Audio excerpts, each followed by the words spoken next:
Hi guys అందరికి welcome back to Bheemili series part 2.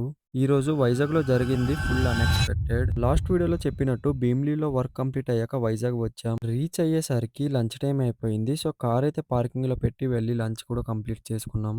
Ambedkar జయంతి సందర్భంగా ఇక్కడ ఫ్రీగా బటర్ మిల్క్ ఇస్తున్నారు. నేను కూడా ఒకటి తీసుకున్నా.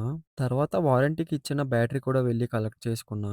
ఈ ఎండకి ఈ ట్రాఫిక్ కి కరెక్ట్ గా సరిపోయింది. లాస్ట్ టైం వైజాగ్ వచ్చినప్పుడు కార్ జనరల్ సర్వీస్ తో పాటు సస్పెన్షన్ వర్క్ కూడా చేద్దాం అనుకున్నా. కానీ టైం లేకపోవడం వల్ల మళ్ళీ అరకు రిటర్న్ అయిపోయా.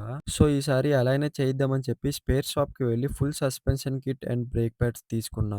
మెకానిక్ షెడ్ కి వెళ్ళాక 4 డిస్క్స్ కూడా ఫేస్ చేయాలి అన్నారు. అప్పుడే తెలిసింది వర్క్ కొంచెం పెద్దది అని. ఇంకా కార్ షెడ్ లో పెట్టి అలా వాక్ చేసుకుంటూ నోవాటల్ దగ్గరికి అయితే వెళ్ళిపోయా.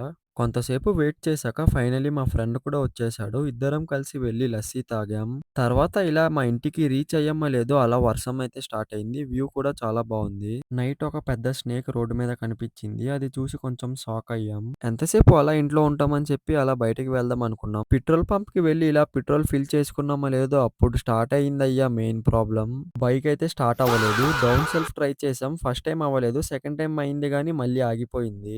ఒక 2-3 టైమ్స్ అయితే ట్రై చేసాం. కానీ రిజల్ట్ లేదు. అప్పుడు అర్థమైంది ఇది సీరియస్ ఇష్యూ అని. ఒక అన్న వచ్చి హెల్ప్ చేశారు. కానీ అప్పటికి కూడా స్టార్ట్ అవ్వలేదు. లాస్ట్ కి పుష్ ఇచ్చుకుంటూ ఇంటికైతే తీసుకొని వెళ్ళిపోయాం. ఫుల్ గా టైర్డ్ అయిపోయాం. డైరెక్ట్ గా ఫుడ్ ఆర్డర్ చేసి తినేసాం. అది కూడా చాలా తిప్పలు పడి నైట్ అలా మాట్లాడుకుంటూ టైం చూస్తే ఆల్రెడీ మార్నింగ్ 4 అయిపోయింది. తర్వాత ఏం జరిగిందో తెలుసుకోవాలి అంటే ఫాలో చేసి లాస్ట్ పార్ట్ గురించి వెయిట్ చేయండి.